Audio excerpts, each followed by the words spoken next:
Discover over 100 episodes of Bartholomewtown on Spotify or wherever you get your podcasts. This is the Bartholomewtown Podcast. But in the media, no, I think the media definitely hurts us. It's so much to the degree that we might even do better should the media die. Really, the fourth branch of government? I would say so, yes, actually. I'd say it's bad enough in Rhode Island that specifically the progressive movement, the degree to which the media companies we have here are so right-wing, it's so bad that it's a genuinely close call.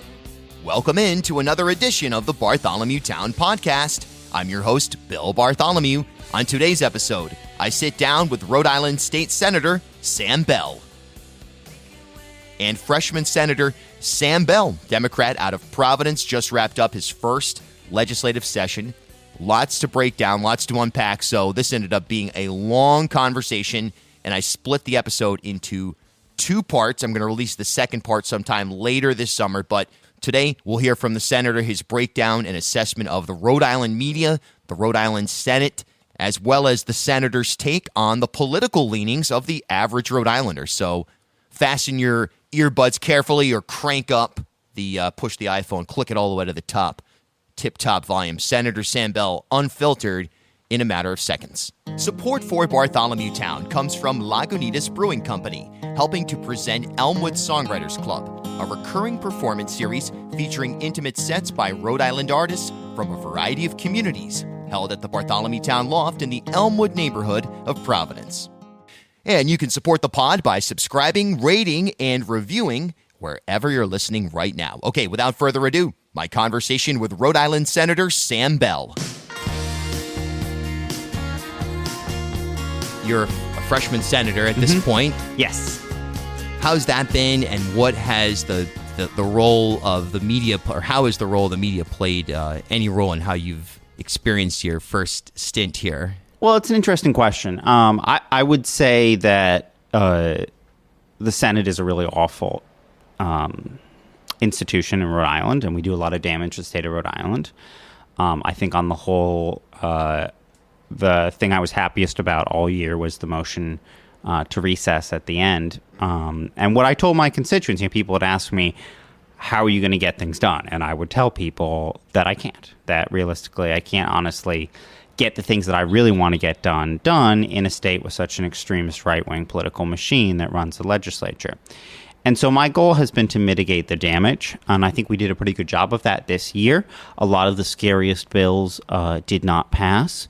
We still took a couple sucker punches to the state, but I don't think anything that will be truly devastating. So, for instance, although the Senate came very close to killing the reproductive rights bill, we were able to prevent that, mostly by keeping the Senate leadership just weak enough that they couldn't get away with killing it.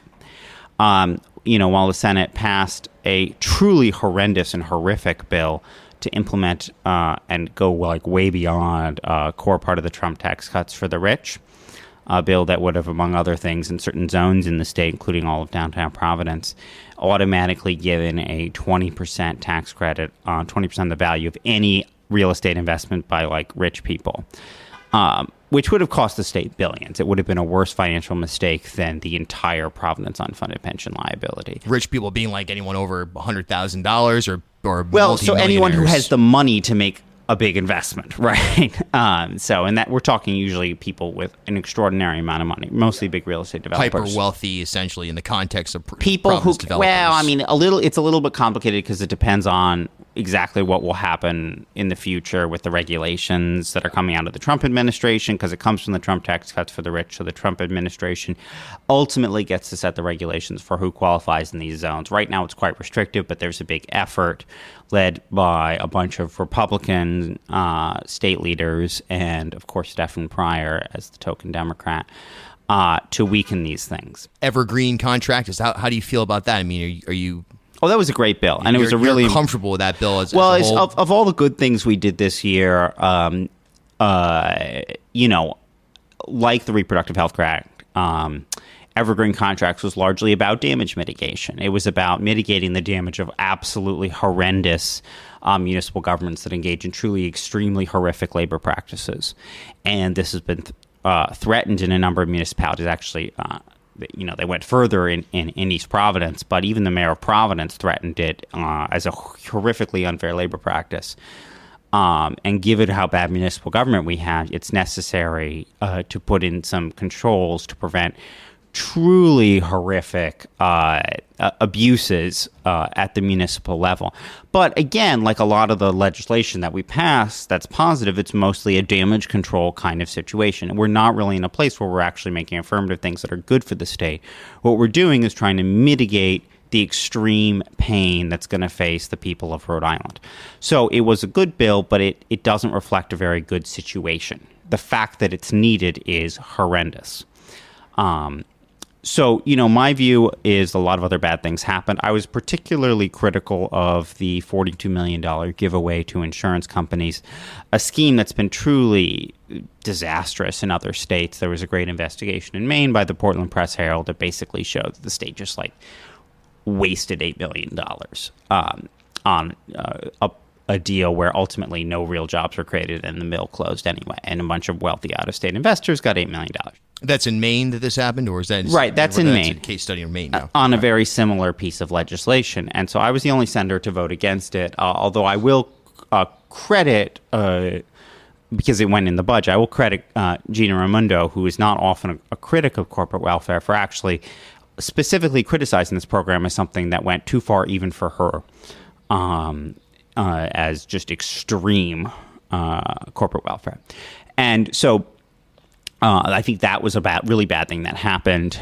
I also think it was a bad budget, and I was really inspired by the number of Democrats who joined me in voting against the budget in the Senate. We had 3 no votes on the budget in the Senate, which meant a total of 8 no votes with the Senate Republican caucus, which is quite close to the magic number of 13, especially given a number of senators who had very serious concerns about the budget, which means actually it was very significant.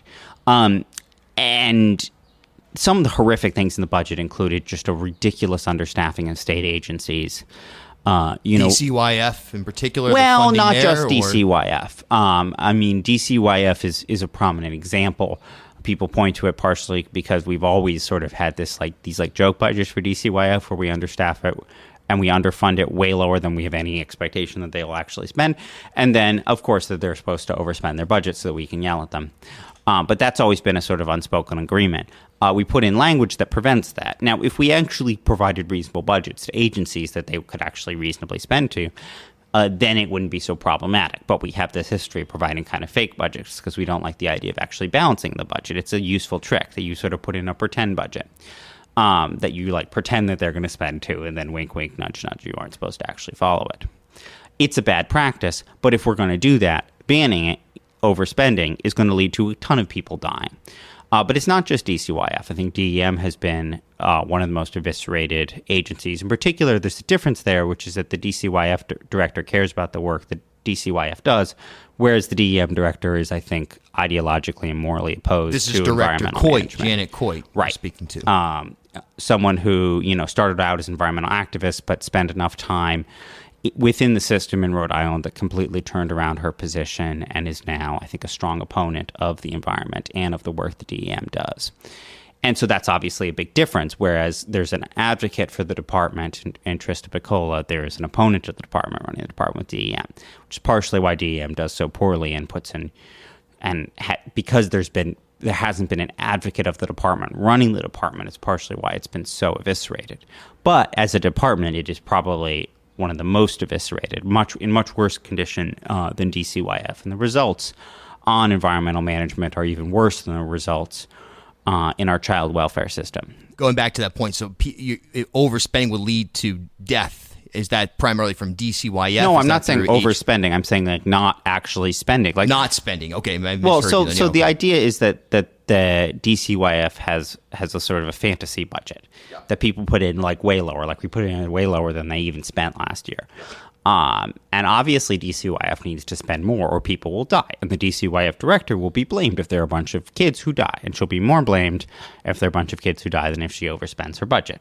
And it's assumed that the department will overspend its budget. To not overspend the budget would be horrendous and immoral. And I assume that she will just go ahead and she better. If she doesn't, that would be awful. If she were to give in to this kind of bullying and, not assume the legislature is going to fix it in January, which we'll probably have to. Because if we don't, do we really want a bunch of dead children? You're saying the consequences are there where this overspending is required to keep the program at least at a base level where you can manage. You're not going to have more of what we saw last year. Sure. I mean, were we okay with the results that happened? Of course not. Could be, right? Yeah. And so, we need to spend a level much higher. But, she needs to be able to maintain the basic level of services. And that's just an imperative. And so I certainly hope that she doesn't actually follow the budget that we've given her. That would be idiotic. And I don't think she'll do that. Of course, that goes against Speaker Mattiello, who, he says, look, the budget's not an idea. It's not a guideline. I'm paraphrasing here in his view that the General Assembly passes the budget and there it is. Sure, but the General Assembly has always, had the idea that people won't follow it, right? I mean, that's a little bit of hypocrisy on his part. If he really wanted, he could present a reasonable budget to DCYF. Go back to that the media component. The media, of this, sure. And how what is that like for you from your perspective? Well, so I think that there are a lot of good journalists within the media, but there are very few decent media corporations. Steve Ahlquist, who's independent and does nonprofit journalism, and who's openly progressive, I think is really great. He's a really honest and refreshing voice. But most journalists work at explicitly conservative outfits. And a lot of the ones who don't are also very much part of this sort of Rhode Island establishment and are very protective and supportive of prominent people within Rhode Island. And so the media has a strong conservative and strong machine bias, particularly the media corporations.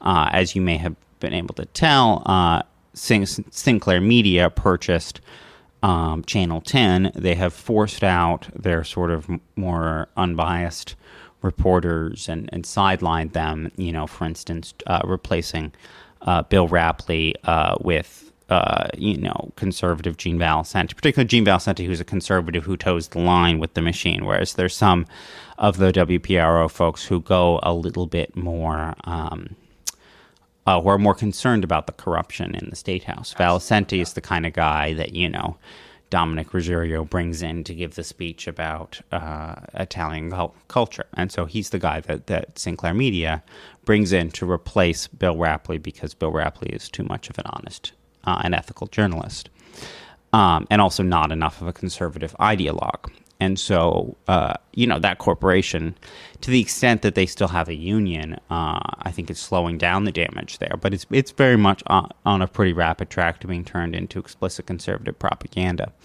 Obviously, the Projo is run by a right-wing corporation, and Alan Rosenberg specifically is an unethical leader of the Providence Journal. Really, what would you say, just based on the editorial? He pushes his personal bias too much.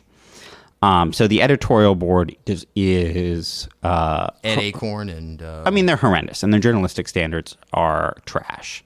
And that's a very generous description. I think anyone who would keep employing Ed Acorn, in full disclosure, he fired me because I refused... I used to be a token liberal columnist for the Projo, and I refused to back down on saying that Jeff Sessions lied to Congress about his ties to Russia, which was one of the things that Acorn wanted to censor me on. I did get a little more of an inside view of how he operates from that experience, it was always interesting to open the Projo and see what I had written, which was often quite at variance with what I had actually sent him, which is a completely inappropriate practice and something that goes on at the Projo. So that happened. You would send them a column, but he does that to the lots of editing people. would go way past typical editing that... Right, and there were certain banned words and phrases, like, he wouldn't let me say tax cuts for the rich. Apparently that was like a banned word. And really wouldn't let me criticize cutting money from charities. He got particularly sensitive about that concept when the legislature slashed money from a bunch of charities in the name of ethics, which I thought was bogus. and really wouldn't allow me to say that. And so, I think but the problem with the Projo specifically is that, it's a very conservative editorial board, but, Alan Rosenberg even brought in, a pro-Trump person because he didn't have enough pro-Trump people. So he hired a national columnist to put even more pro-Trump news out there. They kept employing Mark Patankin after his completely inappropriate scandal, or any ethical paper would have dumped him, because the Projo leadership cares more about conservative ideology and damaging the state of Rhode Island than they do about journalistic ethics. Now, they're great reporters at the Projo who aren't responsible for Gatehouse Media. But Gatehouse Media is an unethical corporation, one that cares more about profits than conservatism and guts out the heart and soul of the local papers, but also is a conservative corporation and puts in its ideology. I think that you can point also to Nexstar as a corporation that is Channel 12's parent company, right? That is definitely conservative in its bias and its structure, but is not quite as extreme about it, and still produces some of the more unbiased journalism in Rhode Island. And so you don't see much. And there's no one in Rhode Island, except for Steve Ahlquist, there's no one employed by the mainstream media to give a progressive point of view. There isn't a single progressive or even left of center. You don't find Public's Radio. Oh, certainly Ian not. Donis, Scott McKay, their commentary. You find an institutionalist Democrat. I would say that Ian Donis is very much an institutionalist. I think that he's someone who's generally supportive of the political establishment in Rhode Island as his personal bias. But I also don't think that Ian Donis is supposed to be an opinion journalist, and I think he would agree with me in that. I think that his role is primarily as a straight news journalist. I do not think that his role is as an opinion journalist. I think he would agree with me there. So, no, there's no one whose job it is to be a liberal columnist or a liberal voice. No media company in Rhode Island has the integrity of explicitly anyway, putting someone out there that's... Well, no. I mean, even Fox News and most national conservative groups will at least sometimes bring in a liberal voice, which Rhode Island media just doesn't do. And it's a huge lack of institutional integrity. Channel 12 used to do it really before Sinclair Media, but no one brings in a liberal voice, particularly a liberal voice to talk on state politics. Like the Projo doesn't have a liberal voice in its editorial board, like in its state editorial columnist. No one is there to ever provide a liberal opinion. They just have an explicitly extremist right-wing person. And then also have Mark Patankin, who's even more extreme and a lot less connected to the general plane of reality. And will say completely horrific things in print, and as well as online, obviously. And, so you have this situation where the media is, in my opinion, unethical in their conservatism. It's not like they even pretend. There's no pretending that they're supposed to be biased or unbiased. There are no liberal voices. There are none. There's no one will hire a liberal opinion journalist. Not even a fake one. Not even ones that like people like me who will say isn't really. There's no even really a fake one. And there's you'll see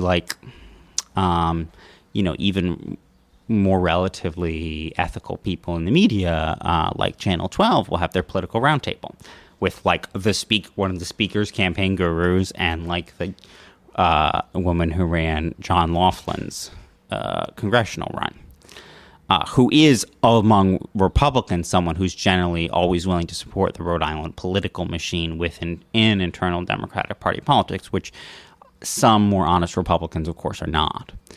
But that's their political roundtable typically. They don't bring in, someone whose voice represents something closer to the views of the people of Rhode Island.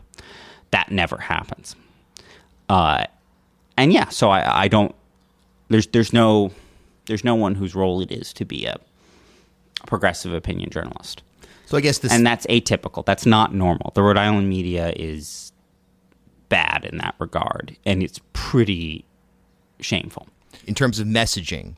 I guess on the one hand, these questions kind of merge into each other. Governor Raimondo, 53+% of the vote of those who voted in this past election. That's that's done with, first of all, actual approval, but then also through messaging, of course. So how to get frustrating her totals down that low?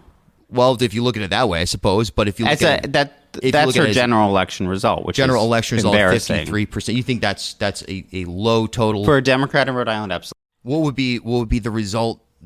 A resounding 80% victory in Rhode Island? I mean, for her to be able to hit about 60% would be a respectable turnout. I mean, she did even worse than Hillary Clinton did, which was an embarrassment. What about Matt Brown? What about that litmus test? Was that just a flawed candidate, or was that... Well, he had no money. I mean, like, at a certain point, you'll get drowned. The primary was the real race, though, because primaries are fluid, whereas generals typically are not. She didn't do particularly well in a primary. It's still a very low total. The fact is that, she had a lot of money, and Matt Brown got in late and could have run a better campaign. But, did remarkably well, given the campaign that he ran and given the resources he had. Like, it's very hard to run a gubernatorial race without money, and he didn't come in with the kind of money needed to run a gubernatorial campaign, even a basic level campaign, and perform remarkably well.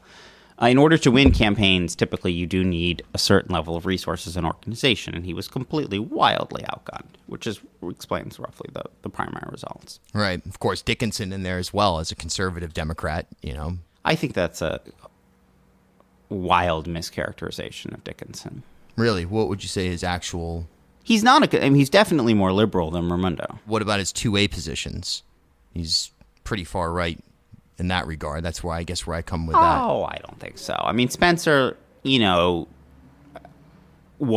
a record and was a pretty consistent liberal on economic issues, less so on social issues. But he was a strong economically liberal Democrat and had a strong record of fighting for those values, and did so with courage and conviction, and is definitely, to Raimondo's left. Do you think that Matt Brown should have stepped aside and let... No, Dickinson... I mean, Spencer, wasn't a strong candidate.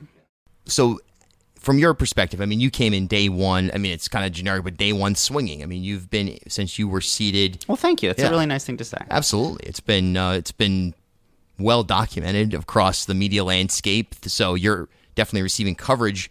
I wouldn't say that it's been generally unfavorable of what you're doing. It's been, if anything, somewhat anthropological that, hey, this is happening. Senator Bell, the only opposition voice to X, Y, and Z, whatever it may be. But do you feel frustrated personally pushing the boulder up the hill from your perspective as a progressive Democrat?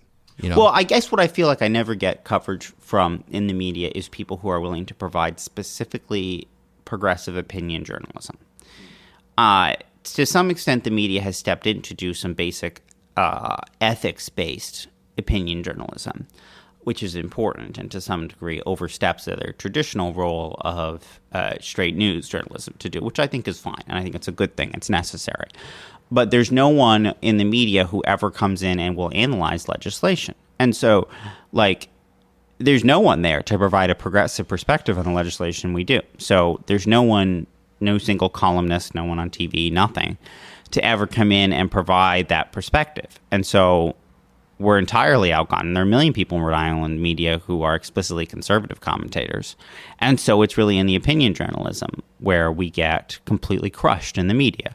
Facts tend to have a liberal bias. And so the extent that we do well mostly comes from factual journalism, which covers realities, which always favor us. But in the media, no, I think the media definitely hurts us. It's so much to the degree that we might even do better should the media die.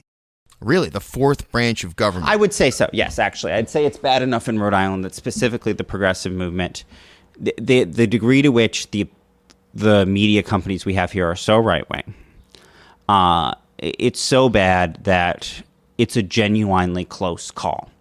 I think if you look at cases with completely absent media, absent conservative media, like Warwick, basically, where the Warwick Beacon technically exists but does no real journalism and has a very right-wing bias. Well, it's tough. They were banished from City Hall by Joe Solomon, Mayor Solomon. Right, and so they came alive a little bit under the extreme horrors of the Solomon administration, but it's basically uncovered. And so what happens in Warwick is pretty horrific. But you want to compare that to a place with a more explicitly conservative coverage, like what the Valley Breeze provides, but that has actual journalistic merit. And, it's interesting. I think you might be able to make a case that the situation in like Warwick or Burrillville is worse. But worse because of the media? Of the lack of media. Of the lack of media, right. Because then you have in a situation like Warwick, you have Ken Block, Rob Cody, these just guerrilla investigators basically churning out numbers that ultimately they are sparking conversation and investigation at the same time. Well, I wouldn't say investigation is how Ken Block produces numbers. It's more sort of... take it or leave it. Well, creativity with facts. I don't think there's any investigation needed to just make up numbers that are totally bogus. So you don't buy the Ken Block? No, I think that Ken Block is not someone who has enough of a track record to be able to be believed when he says something. What about Rob Cody? You're familiar with him? Oh, I definitely wouldn't say that about Rob Cody. But Ken Block specifically, I don't think. I think that his track record on facts is such that he should not, his numbers and what he produces should not be taken.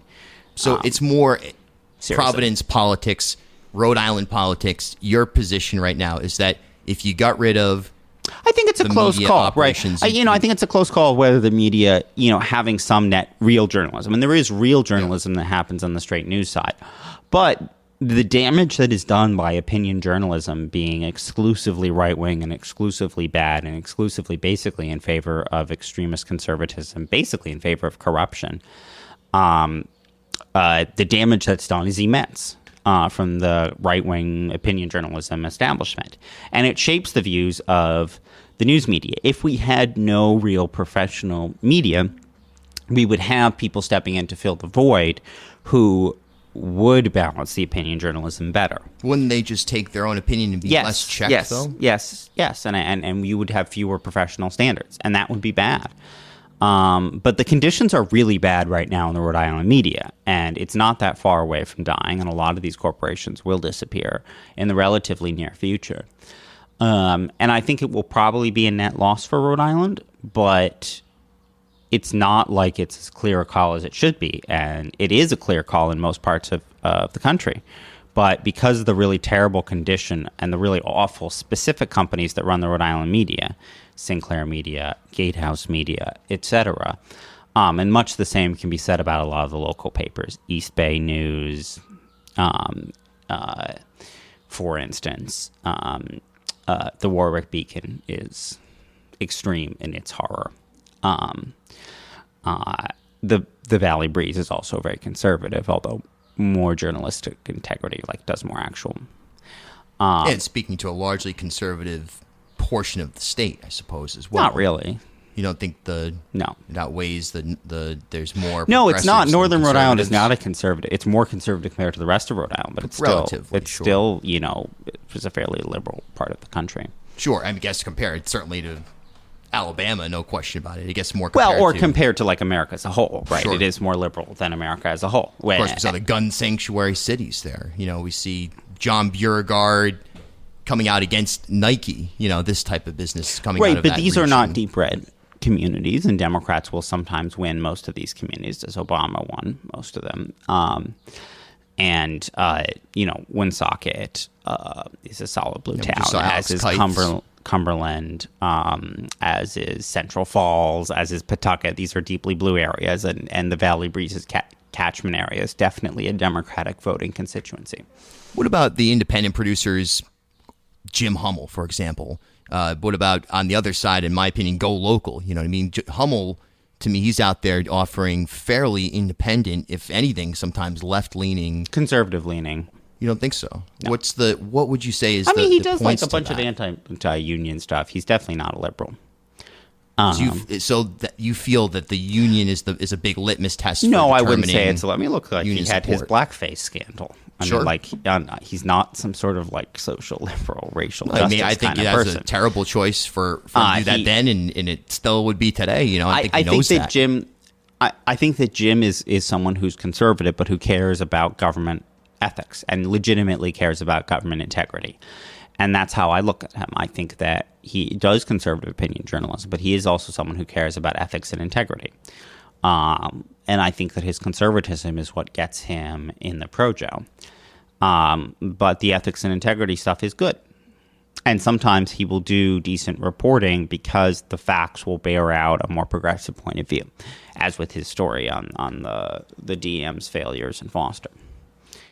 And to go local, I mean, I don't think they hide away from the idea that they're a conservative outlet. They're somewhat of an independent producer.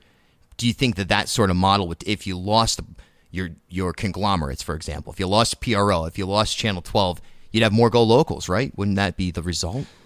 I think that it would be a bad situation, but the situation we're in right now is bad. And I also think that the current Rhode Island media is in especially terrible shape because of their conservatism. And that the market does not support extremist conservatism. And like most Rhode Islanders don't buy the Projo, not just because of the national trend, but because they're horrified by what they see in the Projo opinion pages, and they don't want to spend their money on it. Studies show consistently that like Democrats will not subscribe to conservative media. If you look at the Projo commenters, you can tell that they're an extremely conservative group. That's because there's a very right-wing opinion section. If you have a really right-wing opinion section, you only get extremist right-wingers buying, and there aren't very many in Rhode Island to support a paper. And so the Projo fails as a business because of their extremist conservatism, and it's destroying the paper.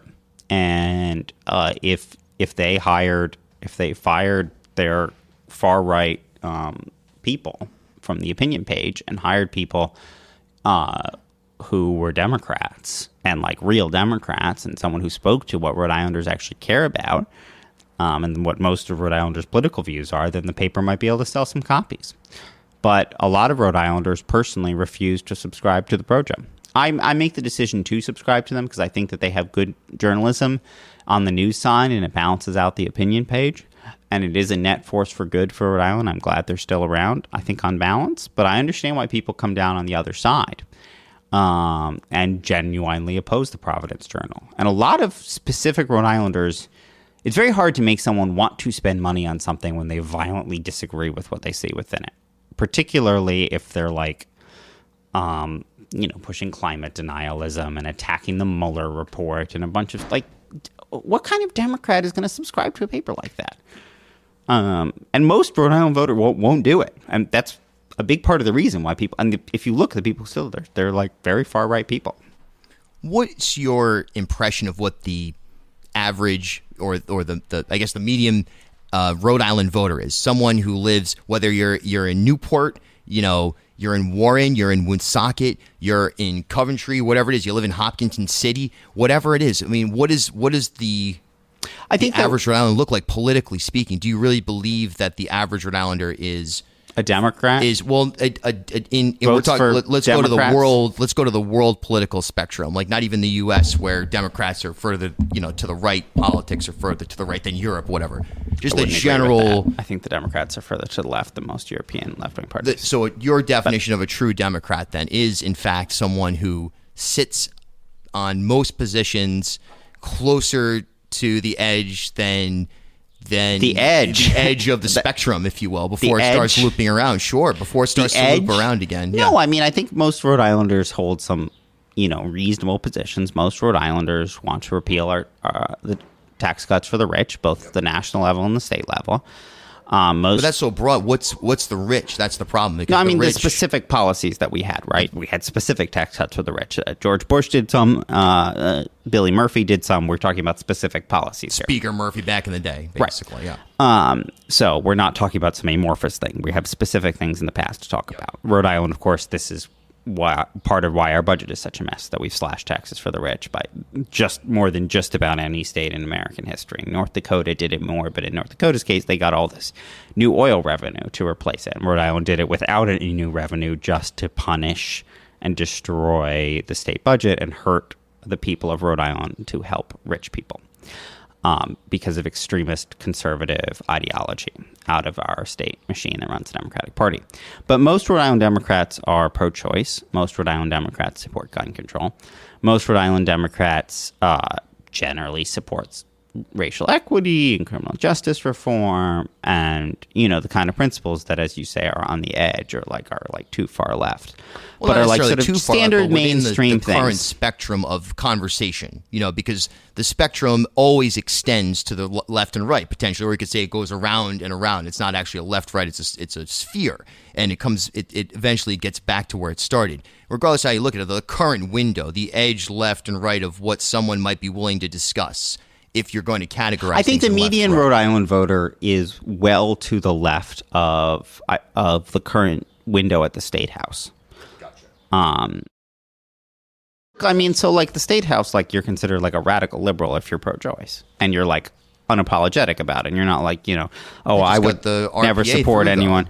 I would never support anyone ever having an abortion. I would always counsel them against it, but I don't quite think it should be illegal, right? If you actually are women should have the right to choose, and I would never personally discourage a woman from that choice. If that's your position, and you're then that's considered radical liberalism within the State House. Or that's what Speaker Shekarchi just said on here on Friday, though. Leader Shekarchi just said on Friday that he has that same position. He's pro-choice, pro-woman making her own health, or in this case now it's categorized privacy decisions.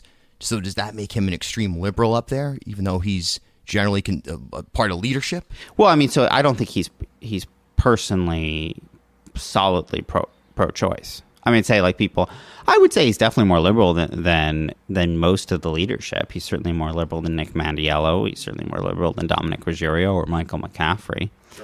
Probably more liberal than Gina Raimondo, I would say. Well, you see on criminal justice reform, he's there with General Nerona when it comes to some of the drug reform that we saw earlier this year. So there is that element of it that he exposes a left-leaning... look, he's not a liberal. I think he self-identifies as a conservative Democrat, but he's not as extreme in his conservatism as some of the most hardcore machine people.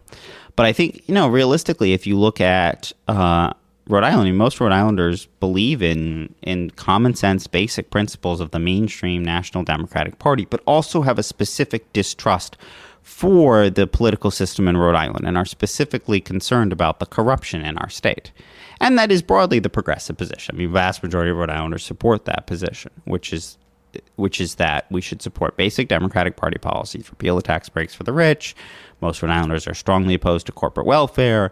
One of the really odd things that I've never had to deal with in politics, I've never had to deal with voter opposition, which is a kind of a weird experience. Most politicians in Rhode Island often deal with opposition on issues from the public at large. I can't think of any time when I've ever really had to deal with that. Mostly, it's almost as a given that there's overwhelming support in polls for whatever position, the more traditional mainstream real Democrats are advocating for. We don't typically find voter opposition. It just doesn't happen. Everything, it's just sort of... And it's a weird experience to have never felt. It is genuinely weird in politics. And if we had a more normal Democratic Party, then I might well take positions that are to the left of average Rhode Islander. But I don't, because, Rhode Islanders are quite progressive, and I've never had to. And the political system is so far to the right that someone who's relatively far to the left of elected officials is still probably to the right of the average Rhode Island voter in terms of my policies, my votes. Rhode Island historically began as a north-south sort of rivalry, the origins. It's been planted there, and it's been there at some level for a long time. Different ideals. You think that the country party split? The country party versus the law and order party. Sure, you can look to the Dorr Rebellion for information about this as well. No question about it. But the Dorr Rebellion was more of an urban versus rural split. Sure. And Rhode Island politics has had an urban versus rural divide, I think, in all the political history that's particularly relevant. There were certain debates about the future of paper money during the 18th century that are of academic interest, but I don't think have strong currents that really resonate with the political system today. Whereas, of course, in the 19th century, there was, obviously, because that was when the Rhode Island Constitution was formed, that's when the early history of the Rhode Island Democratic Party was formed, that's when a lot of our laws, in fact, were written. Those politics do matter a lot more for today, while it's very interesting. But that we had this real split over paper money, which I think has some really interesting macroeconomic questions that it raises. And, I think it's more interesting from a sort of macroeconomic theoretical point of view than its ongoing effect in Rhode Island, Rhode Island's current political history. I think it's more the urban-rural split that has dominated politics in the state. But basically, Rhode Island is not a state with huge internal variation. You don't find that there is such a shift now. I guess what I mean is how does the progressive voice speak to the entire state? We're unique in being a state where progressive can win in basically any legislative district. You can put a progressive against Elaine Morgan. Do you think that that's possible? Well, I mean, a progressive held that seat, so obviously, yes. In today's climate, post-Trump, everyone... Yes, of course. I mean, look, like that exact seat was won by a progressive. And Elaine Morgan got there because the previous Republican was unseated by a progressive Democrat, whom Elaine later unseated. So obviously it is possible because it has happened. Even in today's climate, though, that sure. shift has the post-Trump shift. There's no massive post-Trump shift in Rhode Island politics. You don't see huge evidence of that. I feel, though, that for me, growing up in that area, that it's not so much that the numbers are more, it's just that it's always been there. And now that base feels... they're speaking to the vast majority of Rhode Islanders when they advocate for their positions. They have that same confidence that you speak with. There are still Democrats elected in the more rural parts of South County. But they're not Democrats that you would say are true Democrats. No, they're typically, I wouldn't say that about... No, I would not. Dawn Oyer, of course. Well, Newport is different, but I would not say that about, I think the remaining Democrats on the Richmond and Exeter councils. I wouldn't say that they're so not you're talking county, you're not just talking the General Assembly. Right, no, but I mean, people, those are town-wide elections. Charlestown, of course, yeah. I mean, there's Charlestown doesn't have all Democrats. independent. It's an independent I wouldn't say council. that but about Exeter and Richmond, I would never make those claims about the Democrats. Sure, fair. There. If you're talking council, I do agree. They're looking in at least in Exeter, they're kind of moving away from their libertarian roots in some ways now. But I wouldn't say that. I mean, Democrats have gotten elected, have held the Exeter and held the Richmond councils in the past, and probably will again. I don't see evidence of a fundamental shift. I do think that the state party cares less about Democrats holding local governments, right. And because the state party explicitly, basically, or implicitly supports Republican control of local governments because they support the Republican point of view and want Republicans to win elections. And so don't really care about supporting local, although they'll do it because they are sometimes shamed into it. But basically don't in any meaningful way invest in it. And there's no really, where there is meaningful investment, Democrats will win, as I think has been proven. And, so right now, Democrats have been on the upswing more in the more educated parts of the state. But to some degree, that's more about where the efforts have gone in. I think if you had that same level of investment in East Greenwich, in Portsmouth, you would have seen the same results. I think that Democrats never winning any seats in Little Compton has a lot to do with the fact that for a while no Democrat ran, even though it's a town that consistently votes blue in presidential elections and most statewide elections. So I think if you don't run any Democrats, then you won't get Democrats. But if you make a halfway effort, you'll do better. And I think that's largely what these differences reflect. As home rule, though, we move past that in a lot of ways and becomes less and less relevant. And even what you're saying there in terms of how that's because the Rhode Island Supreme Court doesn't care about what the law says and is exclusively a conservative ideological organ that cares. On the courts. This Rhode Island Supreme Court is an exclusively conservative ideological organ that cares only about conservative ideology and maintaining corruption in the state of Rhode Island as their explicit goals. And so they mostly fight ethics and any semblance of rationality or reason or moderation in politics, any movement away from conservative extremism. And in that case, we're not just talking about conservative Democrats, obviously. A majority of the Rhode Island Supreme Court is either former Republican lawmakers or the wife of a former Republican lawmaker. And one of the Democrats, of course, is one of the main champions and opponents of ethics in the state of Rhode Island. And his current over a $200 fine or something right now. Right, but making a fundamental assault on the basics of our ethics enforcement. And I think it is fair to say, especially after the Irons decision, that the court makes an opposition to ethics a focus of who they are and what their focus is. And they have proved that it has not changed with the deplorable behavior of Justice Flaherty.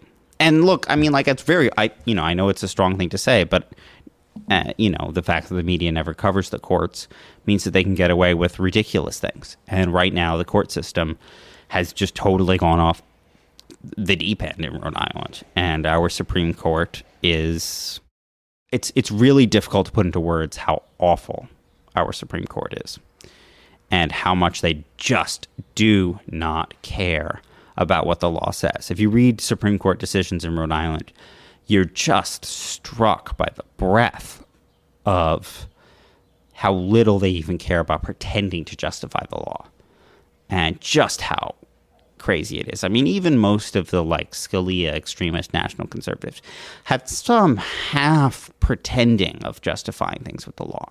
Are you concerned, though, with that lack of media, that could be an example of what would happen in other branches of government should media shrink, that you could have that increased, at least, ability to sort of work extrajudicially? Well, I think the lack of media, the courts, it's bad. But if we had an explicit media that mostly called for more conservative court decisions, it wouldn't be great either.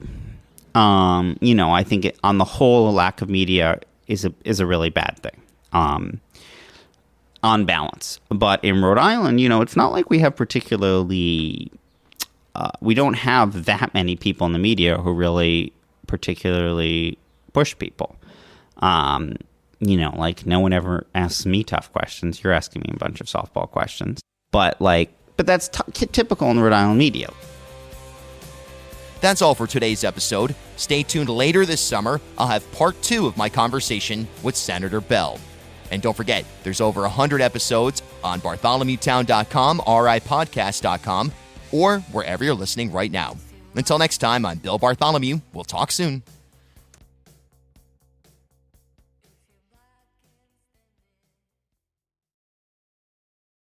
At HealthSource RI for Employers, we provide access to health insurance to more than 1,100 local businesses and nonprofits, and 96% of them renew through us every year. Maybe it's our choice of 19 different health plans, our 10 years of customizing solutions, or our one local team of dedicated experts helping employers find quality health insurance. See how our numbers stack up for you. Learn more at healthsourceri.com/employers.